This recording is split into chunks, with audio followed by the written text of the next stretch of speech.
Okay. Hi, my name's Kerie Logan, and I am a therapist, an empowerment strategist, and also a coach. I'm an author, blogger, podcaster, and I really work with people on connecting with their heart and overcoming hardships in their life. And I've had this beautiful conversation and connection with Kim, and I'm so excited for all of you to listen to this episode that we just did because I think it will resonate with a lot of the listeners and bring people peace of mind and possibly warm their hearts at the same time. So thank you and enjoy this episode.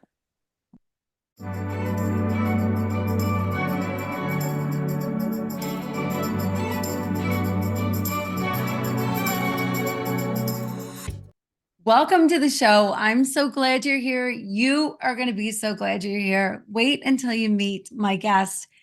She's phenomenal in so many ways. I've gotten to know her through looking her up on the internet and everything she does. Like I love her personality. I love how she feels about things, the way she thinks.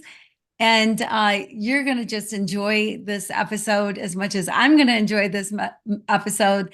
Kerie Logan, welcome to the show. Thank you for having me here, Kim. I feel truly grateful to be here. Thank you. Yeah. Well, when I met you, Kerie, a bit ago, I thought, guy, why doesn't she live next door and we just go out for coffee and become friends? Because I just felt a connection. So I want people to get to know you. So tell me about 8-year-old Kerie. Ooh, 8-year-old Kerie was, I would say, so confused with, I would say, adults. And the best way to kind of explain it is when we see children and they're playing and they're full of love and laughter and joy, and something happens and they don't want to share their toy, they will say really mean things and stuff and go off and feel sorry, but they know they love that person and they want to play with that person and they still want to be friends with that person. So they raise themselves up to the courage to say, I'm sorry, or ask for forgiveness, and they repair the relationship and they're back playing again and laughing. And we look at them amazed and astonished, like, how can these kids do this? Well, as adults, my parents were going through a horrible divorce.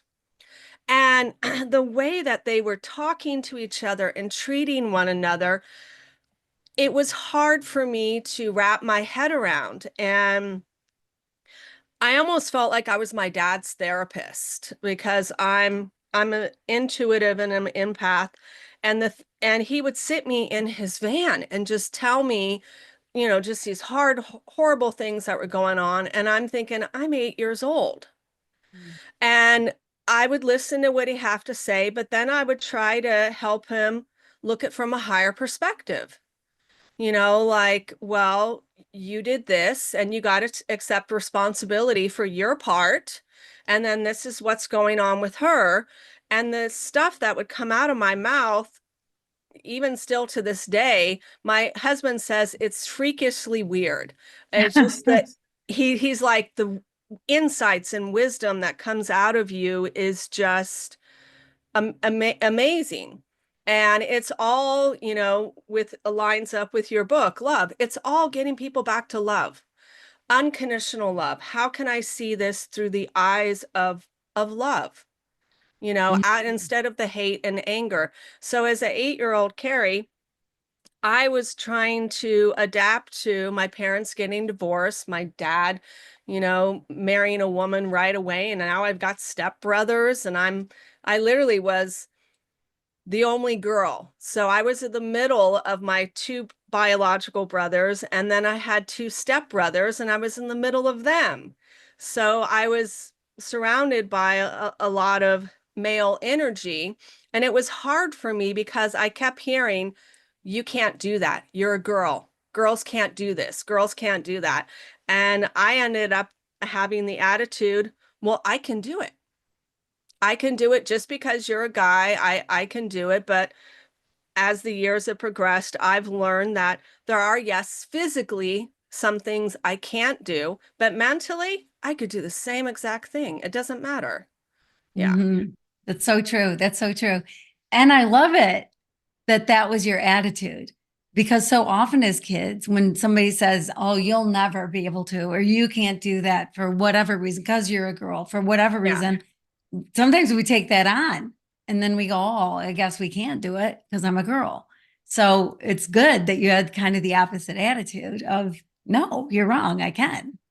Or they play into the weakness, and that's what drove me crazy, like when I was in high school, of seeing girls pretend to be weak and incompetent to get a guy's help. Mm, And it's like, no, why are you manipulating him? You're you're competent enough. You can do it. You don't need to, I hate this word, but dumb yourself down to get this guy to, it's like, oh, I'm the weak, innocent, it's just, I couldn't get it. I was like, no. yeah, like back in the day when women were wearing the long dresses and bustles, whatever, and would accidentally drop their hanky, Yes. right? Yeah. Yeah, what, that is interesting. That's an interesting point though that you're bringing up because I've seen women do it, and Oh, yeah. and I think when you're a strong woman, you're thought of as a B word, right? Yes. When you're And a you strong intimidate. man, right? When Yes. you're a strong man, you're just, wow, you're powerful, you're strong. But for a woman to be that way, and then I think it takes a pretty strong man or a intelligent man to want to be with a strong woman. Yes, because a lot of men would always tell me that I was rather intimidating. And I said, well, I view it as we're equals. I'm not above you or below you. You're not above me or below me. We're equals. And we should work together as equals, and instead of looking at it as separation. Mm, We're here to connect, and like, I have my strengths and you have your strengths, but it should complement each other. absolutely. Yeah, for sure. I've been told the same thing. that I intimidate men. I've been single for my husband passed away several years ago, and I've done a horrible job of dating. I will the first to admit I've dated terribly, but but sometimes when I've gone out on one date, the reason a second date doesn't happen on his end is because uh, I'm intimidating. And I don't see myself that way at all. I do see Right. myself as strong and smart. And if that's intimidating, that's kind of sad, right? Yes, it is sad because some men prefer, I hate this word, it just came in my mind, the weaker sex. They view some women as the weaker sex, and when you're considered that, it allows them more to influence you or control you or manipulate you or get you to change your mind to where it more benefits them instead of benefits you. And so there is really no equality there in that relationship. And it's sad that some men can, they have that rigid perspective, and that's why I say, you know, really listen to your heart, and what is your heart telling you. And I want to tell you this, Kim, I'm very proud of you that you noticed that, because some women would still seek that attention from that man because they're lonely. Mm, And you realize that I deserve more, because you could have a temporary superficial relationship with anyone, but you deserve more, and your heart and your peace of mind and your soul deserves more. mhm. Yeah, the way I look at it, Carrie, is that if I'm intimidating a man, he's not my man. No, he's Like not. that we shouldn't be together. And instead of, oh gosh, the pool is empty. I mean, it's so shallow by my age. As the older you get, the more shallow the pool gets. I have this theory that there are three great men my age in the entire world. and one lives in Australia, and one lives in Antarctica, and the other one lives in France. So the chances of me ever meeting them are slim to none because it's impossible nearly to find somebody my age who's single and I don't know, a good human being. And and so it is tough, but I would rather, so much rather be alone than Yes, be with the wrong person. 100%. Yeah. Well, and after the show, you and I can talk because I'm very good at manifesting, and I did help one woman that was a bit older manifest her husband. And then I did help her. She tried for a year and a half doing all kinds of hormone treatments, IVF and everything. And I helped her with that. And in 30 days, she got pregnant. And actually, this month in April, she's expecting a baby girl, her first child. Oh, aw, So that's so exciting. there are ways when you learn how to line up with 5D human consciousness, that is where the manifestation is key. And you got to look at it is a lot of the things that the words that you were just saying is it's impossible. A woman my age, that's all doubt, that's fear. And you're worth so much more. And you literally can line yourself up to that perfect person. You just have to really focus on it, do it daily for 30 days, and then just let it go and see what the universe brings your way.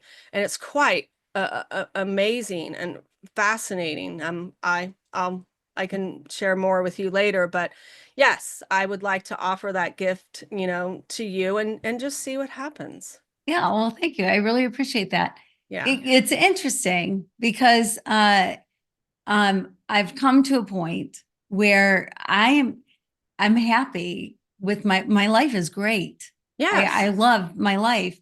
And so I'm glad I'm at a point because I've seen women at other points. I don't need a relationship, Correct. right? You I'm don't. perfectly fine without a relationship. Yep. And I've seen people who are in a different camp that feel like they need a relationship, don't feel Yes. whole if they're alone, right? Correct. Yeah. What do you say to those people? You got to really love yourself more. It's kind of like that saying, when you get on an airplane, you have to put on your oxygen mask first before your kids. So you really want to become what it is you seek. And like I was in the same boat with as you. I was single for such a long time, such a long time.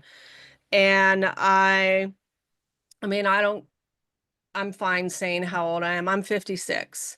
And I did not, I met my husband when I was, I think, 53, and I didn't get married until I was 54 to my husband. And that was the thing is I could have been totally fine just dating him and just enjoying his company and being with him. But he was like, no, I really want to marry you. And that's the beautiful thing because and I could have stayed single for years. I could have kept staying single. And it's what matters the most is you love your life, you're enjoying life, you're thriving, you're full of bliss and happiness, and every day is a gift. That's something that should be cherished. And either you share that with another person that matches you, or you stay single because it's not worth it to be with someone and then just be miserable. Yeah. Oh my gosh, absolutely. Yes. And I've seen that happen too, where Yeah. people just feel like they're aligned with somebody or try to make it work, try Yes. to make him fit into what you want or her fit into what you want. And people come up with lists of this is what I Yep. want, this is what I want, this is what I want. But then pretty soon crossing some things out because, well, does he really have to have that? Does she really have to have that? And selling yourself short, really, in the end, right? Yes, and it's really listening in the beginning what that person has to say, because a lot of times they'll tell you where they're at. And when you meet someone and they, let's say, tell you a bad situation they're in, a lot of times we don't stop and say, well, what did you learn from that person? And could you see yourself in that situation where what did you do wrong? Because all of us can be the villain and the victim. All of us are teachers and students, and accepting our part is I think very honorable. That's a courageous thing to do, is to say, yes, I could have done this better and I didn't. Or yes, I hurt this person by doing that, and I have done things to find forgiveness and to make things right with that person.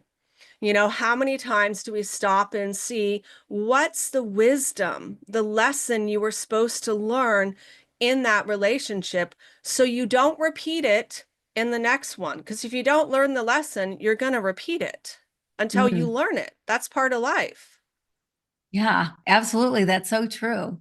That's so true. Do you have advice on how to recognize that, how to learn it, how to see that there's a lesson within something that Yes. happens? Okay. And I literally just posted this podcast on Master the Upper Rooms, where a friend of mine that I used to be in the wine industry, and I was his boss.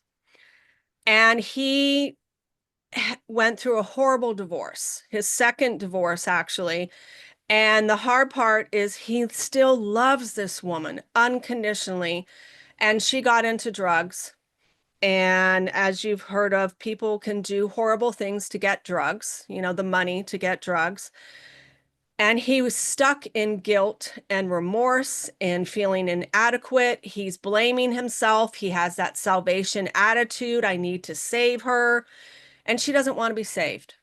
And he was sitting there. We had lunch together about 2 weeks ago. And he's sitting there telling me his whole story. And I stopped and I looked at him and I said, do you realize she gave you a priceless gift? Do you know what that is? And he was like, what? And I said, yeah, do you know what it is? And he said, no. I said, she brought you closer to God, because you just sat here and told me for the last couple of years, you know, you walk with God now hand in hand. And before, it was like ordering takeout. Only when you need something, you'd call on God. But now you have this beautiful relationship. And you sat here and said, you could have done drugs, you could have done alcohol, porn, gambling, you could have done all those addictive behaviors, but you didn't. You prayed and you found your faith. And she's your teacher of unconditional love. And so what I did was I took them, and all of this, because I teach human consciousness, and it has been clinically proven by Dr. David Hawkins, where he was stuck in the 3D human consciousness vibration of 30, which is guilt, remorse, judgment. I created these on the websites for free so people know where your set point is. So it looks like this. So he was stuck there, and I brought him all the way up to 5D human consciousness, which is 500 unconditional love. And then I backslided him, where I gave him the reasoning and understanding. I wanted him to seek the truth. I wanted him to have a deep respect for her, that she's a teacher and a painful teacher, and you can still love her. So instead of praying, coming from this mindset of I failed her, pray to God and say, thank you for bringing this woman in my life and teaching me this valuable lesson of unconditional love, and pray that she will find her way. Just pray that she will find her way. And I got him to accept that, which is 350. I got him to be optimistic, which vibrates at 310.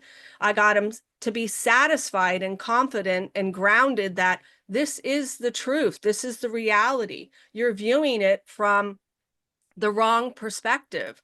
And then I had him have the courage to do it, like, hey.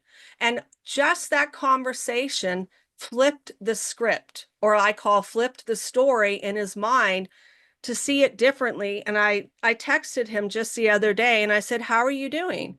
And he said, "I am doing so much better." I told him to listen to the book, the New Earth by Eckhart Tolle.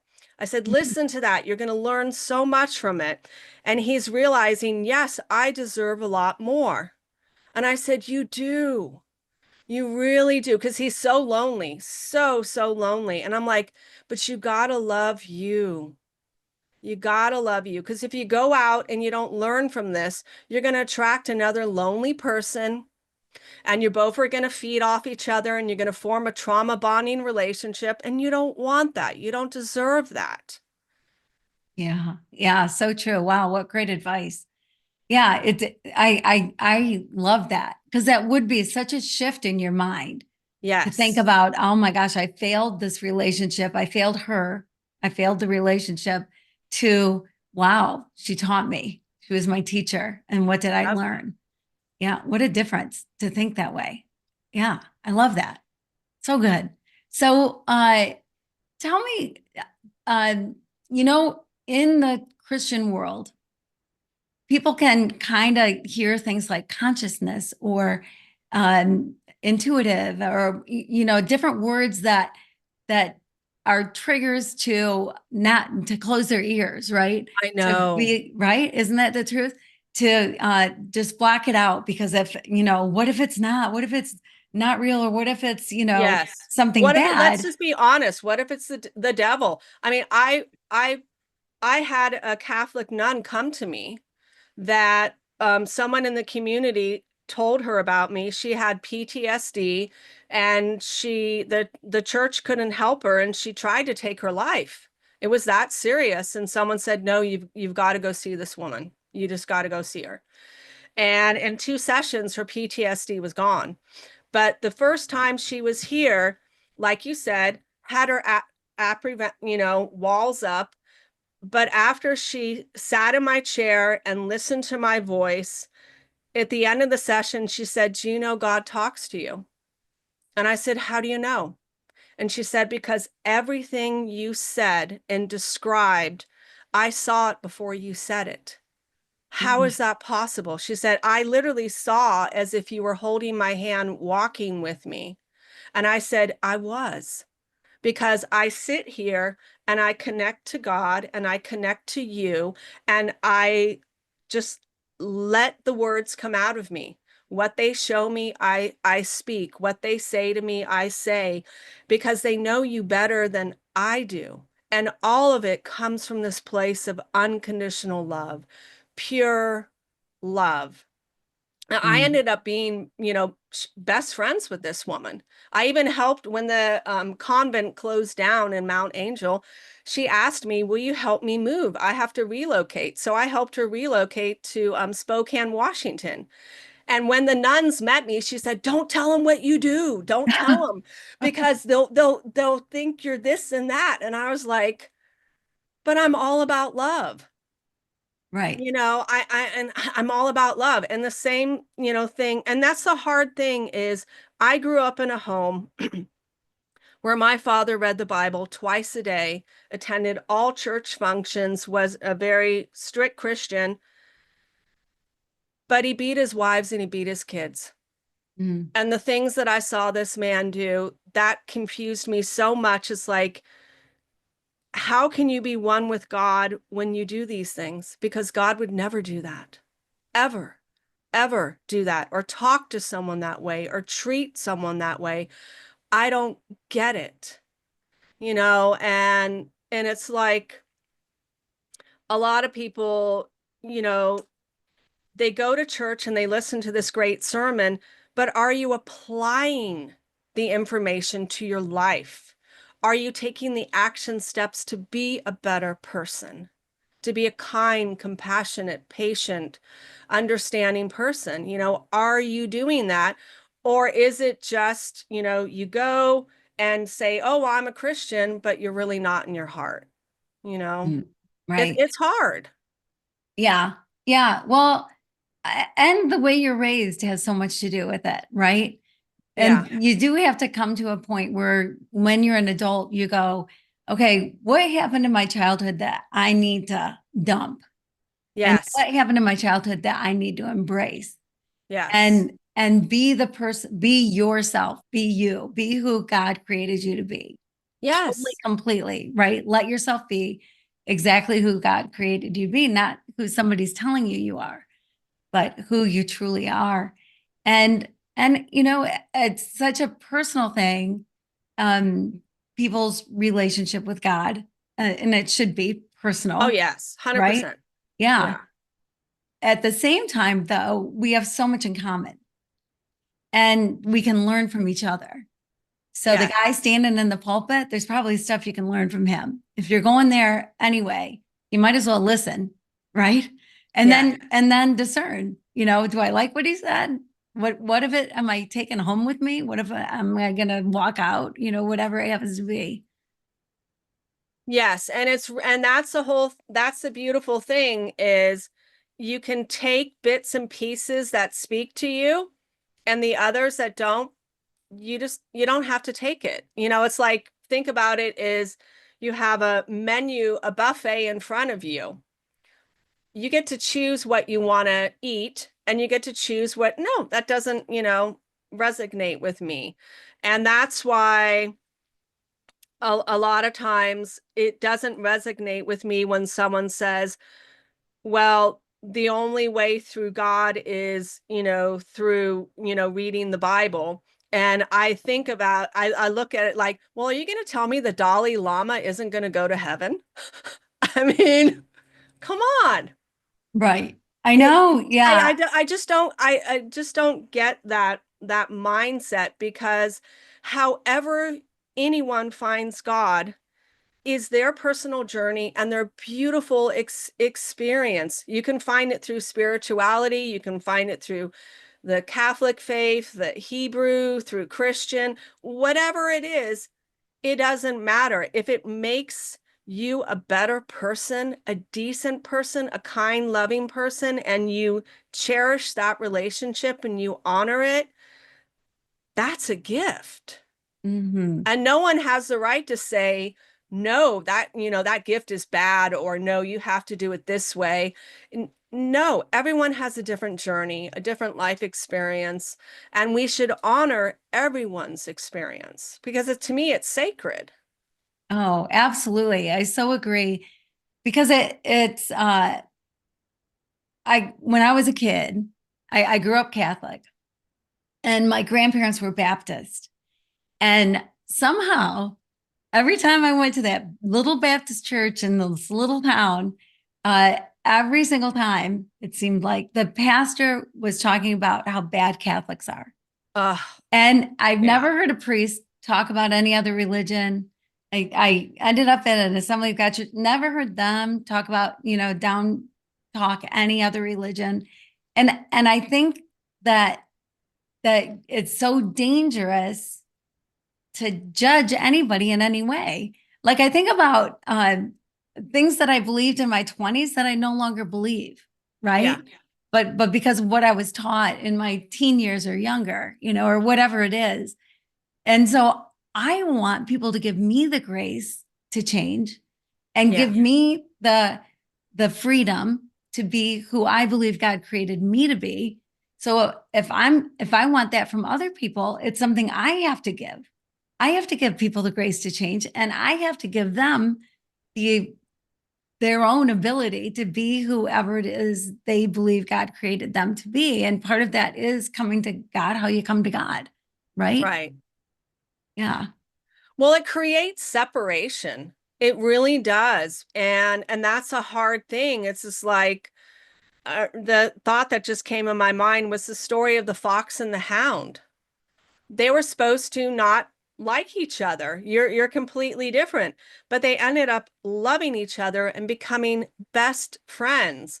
And just because someone has a different faith or religion doesn't mean that, oh, well, I can't be friends with you anymore. I can't talk to you. I need to shun you. I need to hate you, or I need to, put that wall up. That's not what God wanted us to do. He Mm-mm. wanted all of us to love and embrace one another for all our unique differences, whether we agree or disagree, how we can just say, okay, that's your opinion, that's your choice. I still love you anyway. Hmm. And not many Yeah. people can do that. Yeah. It's interesting, because like, I believe firmly that if you just love people, you just love everybody, that is the happiest, most free way to live, to not Yes, live in judgment, but just live in love, right? Just love people, just love them where they're at for who they are. Just love them. Doesn't mean you have to be everybody's best friend. correct. Doesn't mean you even have to like everybody, Correct. right? But you need to love everybody. I mean, it's like it's really our only job.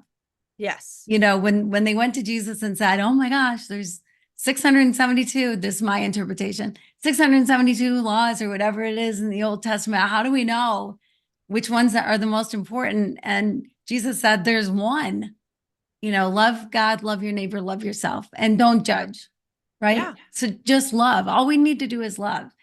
And when you do, truly do, it changes everything. It Yes. changes everything. When you understand love and then walk it out, it changes everything.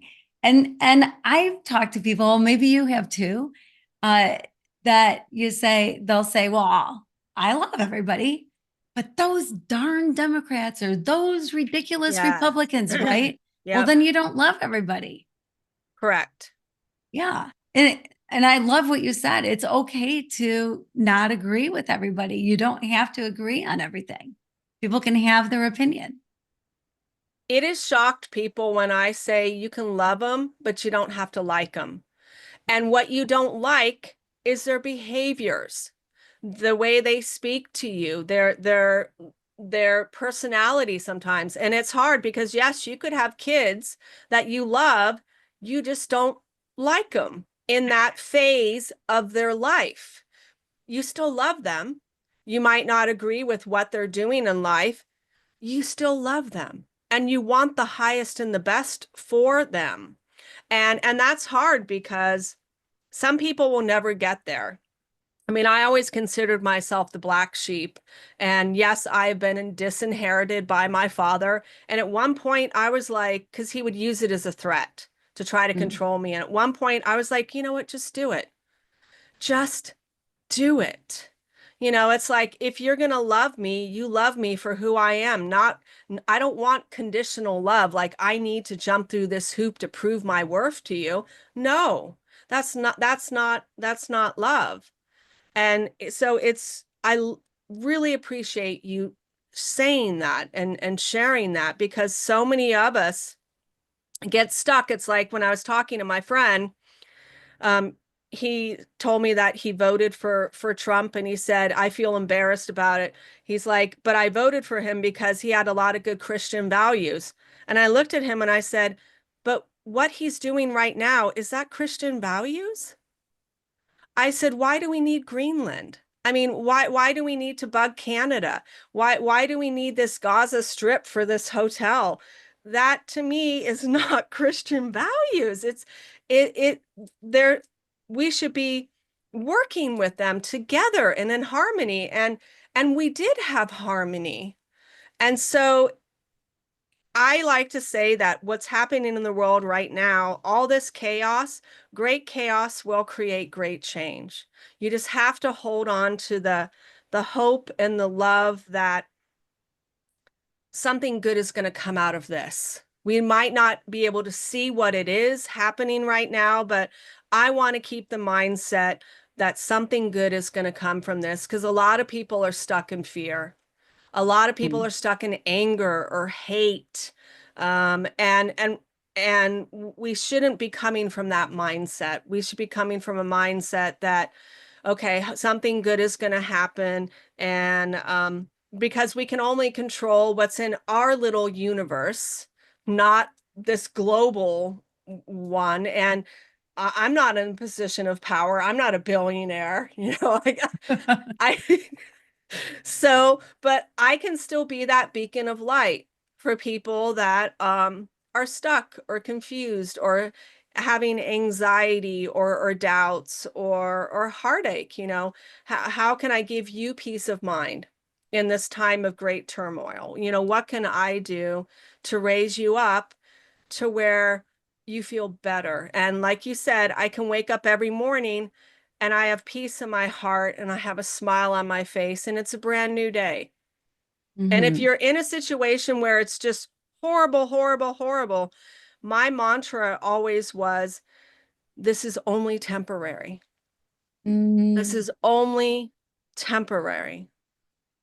And interesting. yes, Yeah. because I mean, I've like everyone, I've found myself in dark places where it's like, why is this person being this way? Like you deal with someone narcissistic. Why is this person acting this way? And, why can't we be friends? Why can't we cooperate and get along? But their minds are wired very Mhm. differently.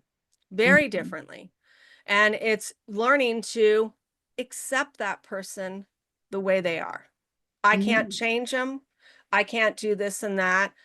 I just have to love them and accept them for who they are and realize this person is teaching me acceptance. This Mm. person is teaching me unconditional love. This person is teaching me courage to set healthy boundaries when they hate it. This person is teaching me to be optimistic and creative and find solutions when that other person can't. Mhm. Yeah. Yeah, I know. I love that attitude that everybody is a teacher. You can just Yeah. learn just, what do you get to take away from whatever it is, right? Yes. Yeah. And I do believe that like we were talking about, that loving and liking are two different things. Yes. And I also believe that if you're in a bad relationship, if you're being abused, if you're in a horrible relationship, sometimes we think we have to stay. We walk down an aisle and we at the altar we said I do until death do us Yeah. part. And so there's this pressure that you have to stay. And but I would say, I contend that love would say leave, run, walk away, because if you stay, you're enabling that person to stay exactly the way they are, and you're not giving them the room to change. Because people Right. can't be happy if they're abusing people. That's an unhappy person who's inflicting pain on somebody else, right? So, Yeah. yeah. So give them the space to change. Walk away. It's okay to walk away. I think that's the most loving thing you can do rather than staying in it. It is for you and it is for the other person. And I always say, first try, couples counseling or marriage counseling to see if things can shift. Learn that person's love language. A lot of times people, we think we're showing them love. Like for me, a good example is when I took that test with my son's father. His second highest one was words of affirmation. And for me, it was one. It was the lowest one because I don't need someone to tell me, oh, great job, Kerie. You did great at that. He needed that confirmation that, yes, I'm doing something good. So I had to start learning how to give him positive praise, how to say, thank you for doing that. I really appreciate you took the trash out, and I had to work on that. And some people, because he would give me positive praise all the time, and I was like thinking, why are you doing this? I don't need this to feel good about myself, but he did. Hmm. And And once, yeah. yeah, we tend to give what it is that we need, right? Yes.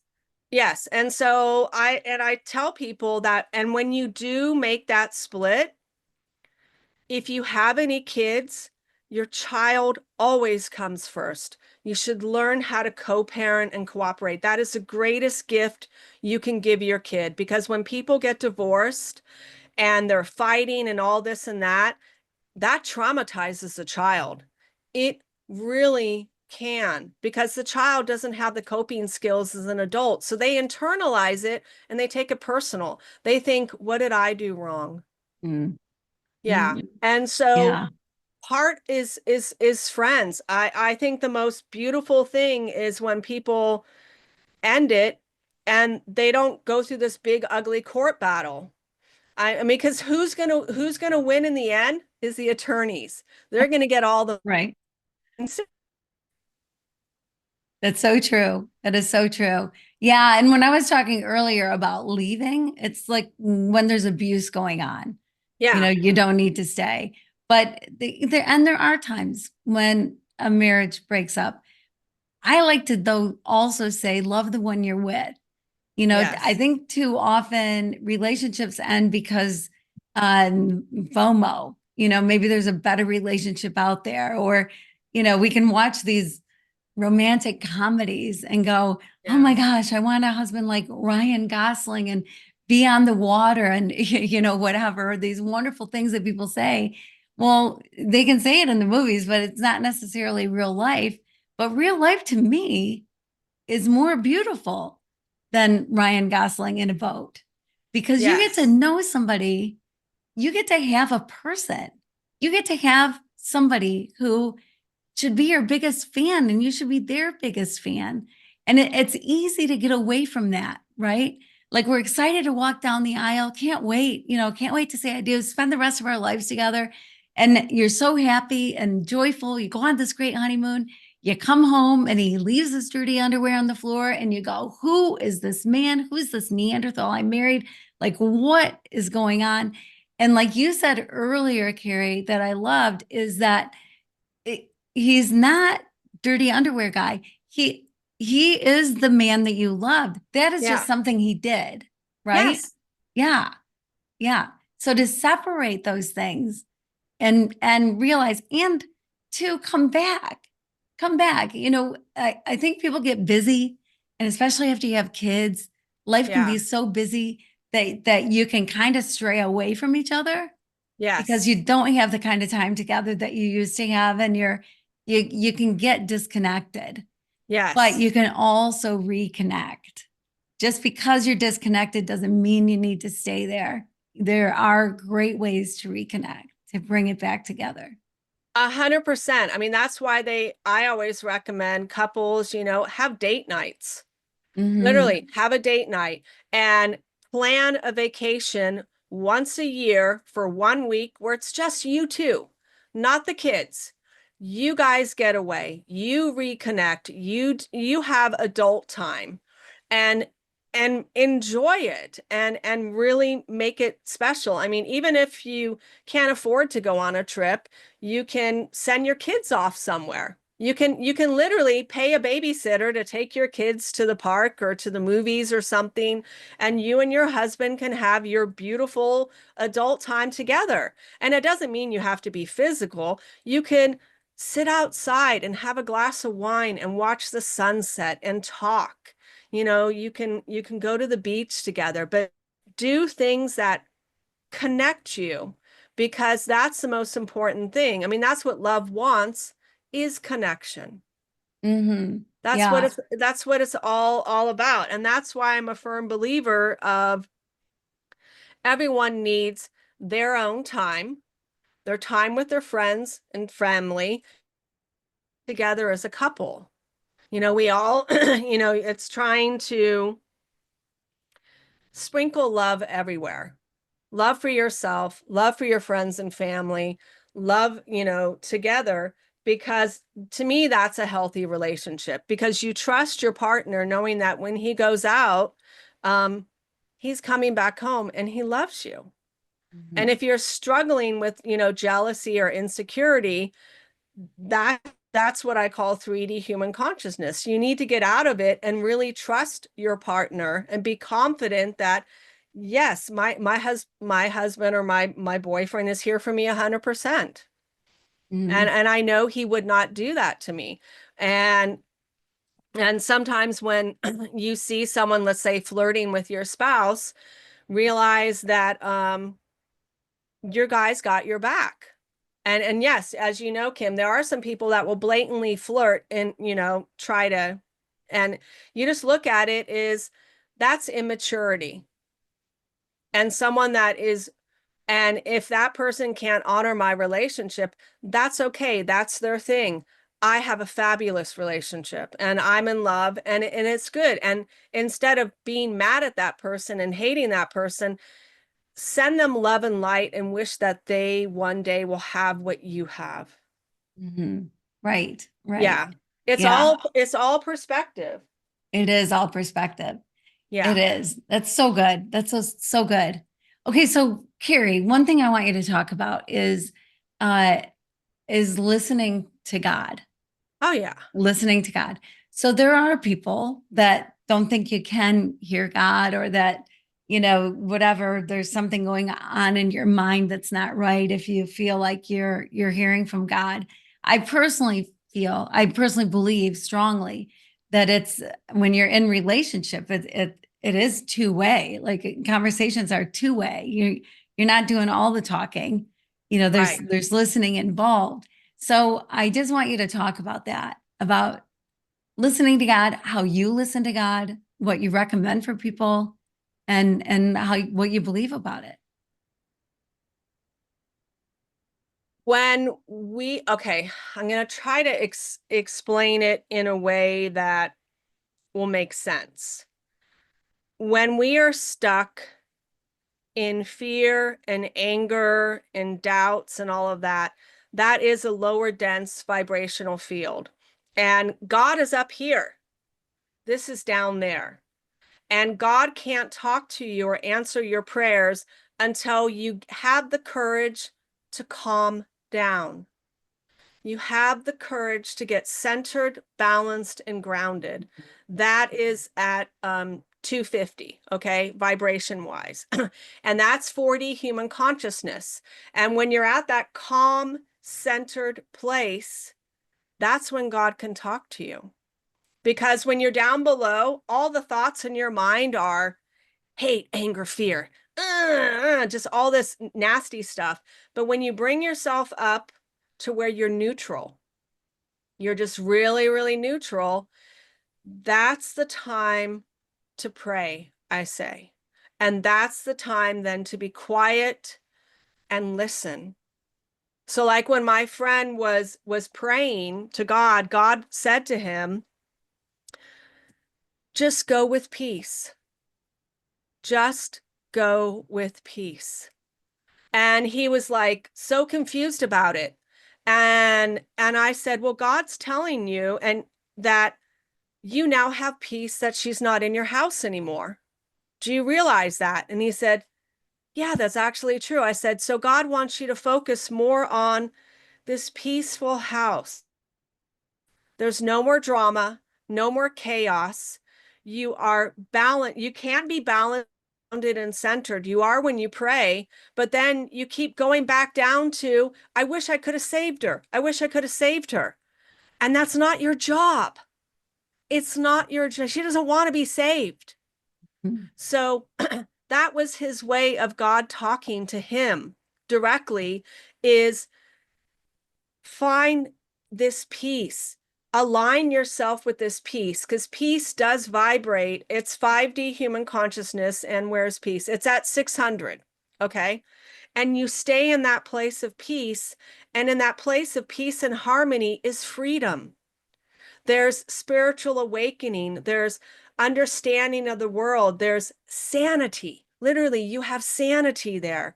And everything can begin to flow. And you're one with that Christ spark, the Christ consciousness. That really is that. Stay with this, is what God was trying to tell him. But he was struggling, literally struggling with, well, I want to do this, but God says this. And it was that battle between, you want to say good and evil. Are you going to listen to the inner critic that wants to tell you, I'm a failure, you ruined this marriage? Or do you want to listen to God? Because you didn't fail her. You didn't ruin the marriage. You didn't do any of that. You just loved this woman and you watched her fall apart. And so for me, I I allow it to just flow through me. And I've come to a place where I just trust what God has to say.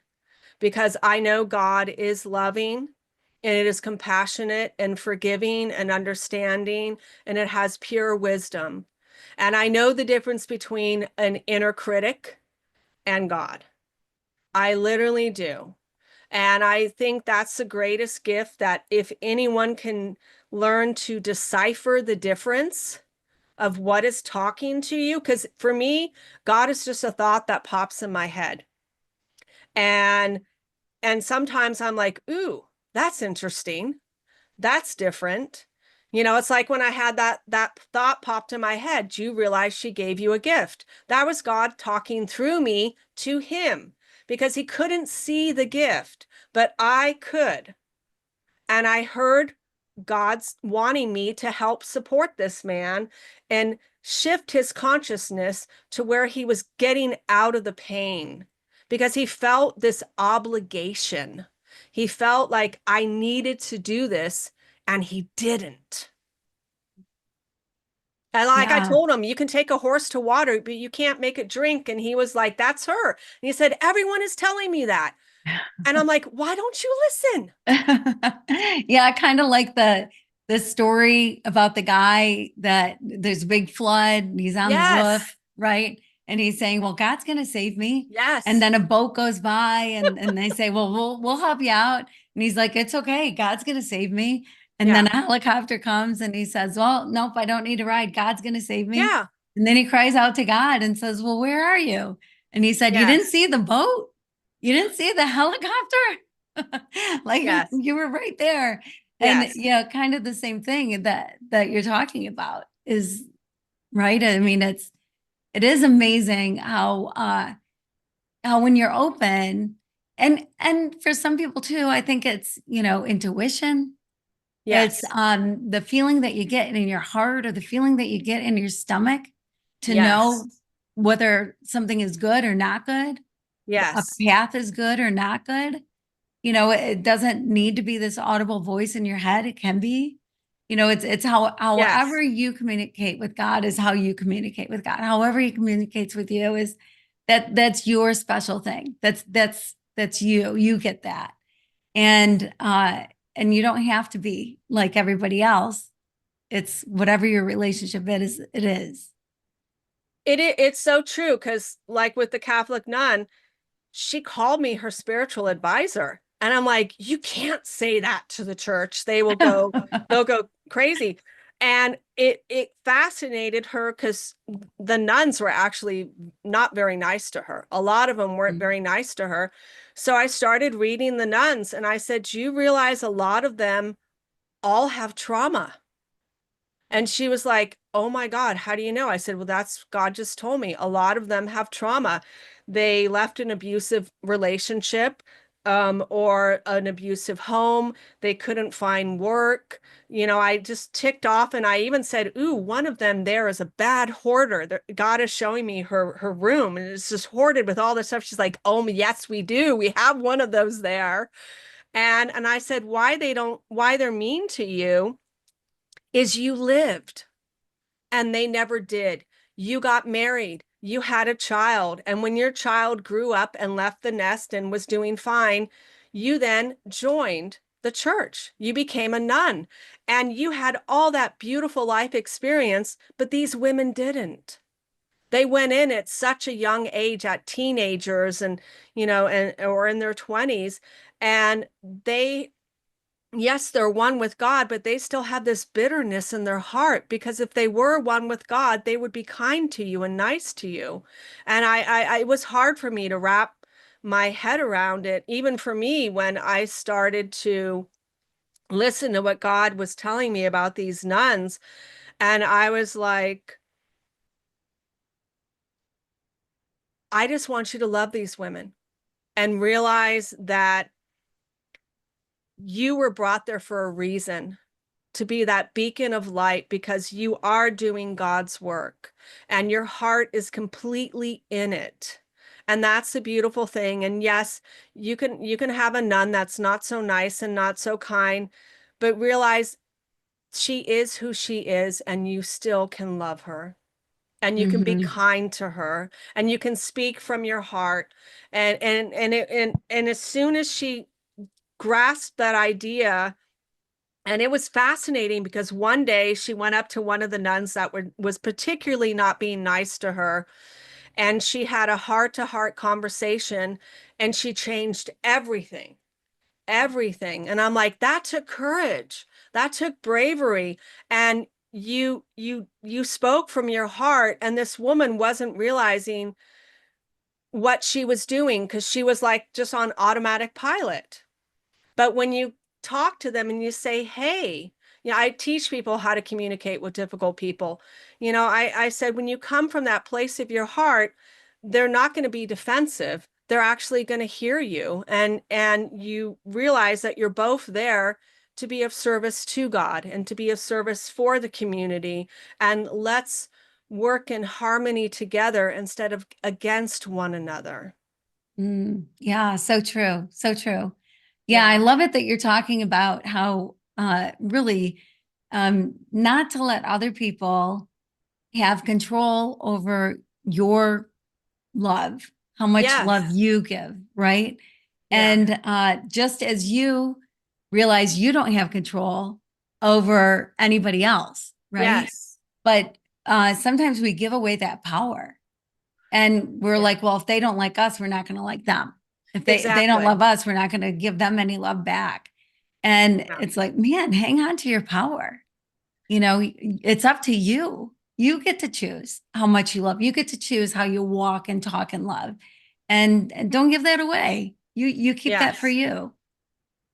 Yeah. Because when I got really clear of all of the things that happened in my life, because I didn't speak to my dad for the longest time. And when my older brother passed away, and I was at his estate with my younger brother, I saw my dad there, and I was like, hey, how's it going? You look really good. It's not, it's nice to see you. And I was happy and cheerful. And when I went upstairs, my dad said to my brother, what's wrong with her? Is she on drugs? She's happy. She should be avoiding me and not talking to me. He had all these ideas of how I should be reacting, responding to him. And I was just like, no, it's totally cool. Because all of that garbage that happened when I was growing up, it wasn't in my face anymore. It Mm, was in the back, and it had none of those triggers or hooks were in me. And at the end of, the visit, he even asked for a hug, and I said, "Sure, I'll give you a hug." I was mm, like, I love you. And that's the thing is, I can say that I don't like the man, but I love the man because he was mhm, my greatest, greatest teacher. Yeah. mm. Wow. Wow, that's so powerful. Yeah, because quite often it is. It's the people that give us the hardest time in life that we learn the most from. Just Yes. like when you go through a really difficult circumstance, you learn from that. You grow from that way more than you grow from a day at Disney World, right? Yes. Yeah. I mean, Yes. I love a day at Disney World. Don't get me Yes. wrong. But and you don't like going through the hard times. But when you can get through it and get out on the other end and learn what there is to learn, that's I mean, my word, you can't buy an education like that. No, you can't. And that's why I always say that high school should teach, you know, trauma. They should teach all about trauma. They should teach mental health. They should teach about attachment styles. There's so much they should teach. I met Monica, I think Parker is her name. I attended a workshop over the weekend, and she was there, and she's a New York Times bestselling author. And she was telling me over in Europe, they're teaching kids about ethics Mm, and morals and how to understand how to read fake news and decipher what is actual news and what is fake news. And I was like, that's beautiful. I'm so proud they're doing that because there's so much fake news out there. And then people cling on to it and they grasp onto it. And it's like, if it's advertising hate, anger, and fear, let it go. mhm, Literally let it go because there's that saying, the big lie. If enough people cling on to that big lie, then they believe it. It's the truth, and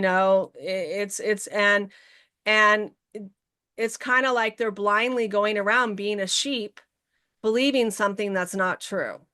Mhm. Right. Right.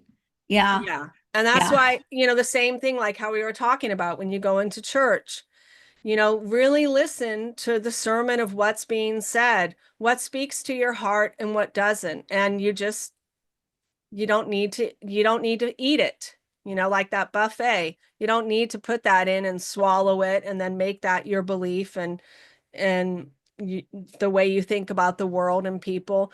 No, we have choices. We can discern what resonates for us, and what resonates for them might not be what resonates for me. Like, oh, Mhm. let's jump out of an airplane, or let's bungee jump into a canyon. I'm like, no, thank you. But that person could be like, yes, let's do it. And I'm like, kudos Yeah. for you. Yeah, Yeah. Yeah. No kidding. No kidding. yeah, Oh my gosh, Kerie, this time has gone by so fast. We I only know. have a couple minutes left, and I want to make sure that you let people know where they can find you, how they can get in touch with you, and whatever it is that you want them to know, and parting wisdom. So you can find me, well, to Google my name, it's really easy because it's spelled different. It's Kerie, last name Logan. I am on YouTube. I am on Instagram. Instagram, I'm under Master the Upper Rooms. And under YouTube, I'm under Empowered Within, and then Master the Upper Rooms. And I do have two websites, Empowered Within and Master the Upper Rooms. I'm also, if you want free stuff, I'm on the Insight Timer meditation app. I've got some really good free things on there as well. And if anyone wants to have a free consultation, I do like a 15-20 minute consultation, and just tell me where you're at, and I'll see, if I'm a good fit for you. If I'm not, I always give recommendations like, hey, try this or try that. But the images that I was, showing you, like here's one like about 40 human consciousness, that's all on Master the Upper Rooms, and that's free. So I tell people, when you're stuck with something that you're really struggling with, find your set point in 3D human consciousness, and then get that other chart, the 4D, and try to have the courage to view it differently. Can you view both sides of the perspective, not black and white? How can you accept this person for who they are and maybe find forgiveness? Forgiveness for yourself, forgiveness for that other person. You know, how can you do that and find wisdom and understanding in the lesson that we're all here to learn? Because every day is a lesson. Every Mm, day is a lesson. so true. Oh my gosh, what a great note to finish on. Thank you so much, Kerie. Thank you for today. Thank you, Thank you Kim. for all the wisdom you've dropped, and I so appreciate it. And everybody, yes, get in touch with Kerie. She's fantastic. And I just want to thank you all for joining us today. And I just want to say, until we see each other again, just go love somebody. Yes.